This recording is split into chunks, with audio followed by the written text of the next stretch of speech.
அனைவருக்கும் வணக்கம். என் பேர் முனைவர் ராகுல் காந்தி. நான் தஞ்சாவூர் மாவட்டத்திலேருந்து வரேன். தஞ்சாவூர் மாவட்டத்தில் ரொம்ப பஸ் வசதியே இல்லாத ஒரு குக்கிராமம் காசவநாடு நெல்லுப்பட்டு. நான் முனைவர் பட்டம் முடிச்சுட்டு இன்றைக்கி தனியார் கல்லூரியில் உதவி பேராசிரியராக தமிழ்துறை தலைவராக இருக்கேன். இதெல்லாம் எப்படி ஒரு சாத்தியம் அப்படின்னா, எந்த அடிப்படை வசதியுமே இல்லை. அப்பா அம்மா கூலி வேலைக்கு தான் போவாங்க. நான் இந்த கல்வி உதவித்தொகையை வச்சு அப்படியே படித்து நான் இன்றைக்கி ஒரு முனைவராக இன்றைக்கி வந்திருக்கேன். இதெல்லாம் யாரால் செய்ய முடியும் அப்படின்னா, நம்ம கலைஞரும் தளபதியாலையும் தான் இது சாத்தியமானுச்சு.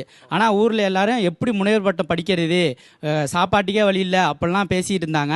அவங்களுக்கு முன்னாடி இன்றைக்கி நான் ஒரு தமிழ்துறை தலைவராக ஒரு கல்லூரியின் உதவி பேராசிரியராக இருக்கேன். பேருக்கு அப்படி மாற்றுத்திறனாளிகள் சொன்னாலும் கூட ஒருத்தர் முனைவர்னு சொல்கிறாங்க, இன்னொருத்தங்க டிசிஎஸ்ல ஒர்க் பண்ணுறேன்னு சொல்கிறாங்க, இன்னொருத்தவங்க பேராசிரியர்னு சொல்கிறீங்க. ரொம்ப ரொம்ப மகிழ்ச்சியாக இருக்குது. கலைஞரும் மாண்புமிகு தமிழ்நாடு முதலமைச்சர் அவர்களும் என்ன மாதிரியான மாற்றத்தை ஏற்படுத்தியிருக்கிறாங்க அப்படிங்கிறது